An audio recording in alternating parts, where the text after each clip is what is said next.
ભગવાન બ્રહ્માની વાર્તા સૃષ્ટિના શરૂઆતના સમયમાં ગૂંથાયેલી છે.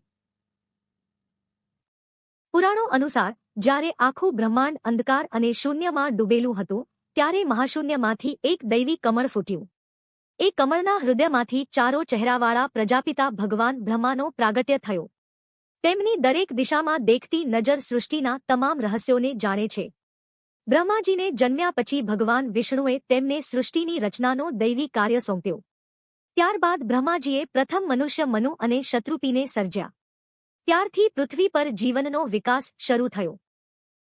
તેમણે દેવો, ઋષિઓ, યક્ષો, ગંધર્વો અને અનેક પ્રજાઓની ઉત્પત્તિ કરી, જેથી જગતમાં નિયમ અને શાંતિ વ્યાપે. એકવાર બ્રહ્માજીએ યજ્ઞ કરવા માટે માતા સરસ્વતીને બોલાવ્યા. પરંતુ સરસ્વતી આવી ન શકતા બ્રહ્માજીએ બીજી દેવી ગાયત્રીને યજ્ઞમાં બેસાડવી પડી. ત્યારબાદ સરસ્વતી રોષે ભરાઈ. પરંતુ બ્રહ્માજીએ તેમને પ્રસન્ન કર્યા અને કહ્યું કે જ્ઞાન વગર સૃષ્ટિ અધૂરી છે. તેથી સરસ્વતીને જ્ઞાન અને વાણીની દેવી તરીકે માન આપવામાં આવ્યું.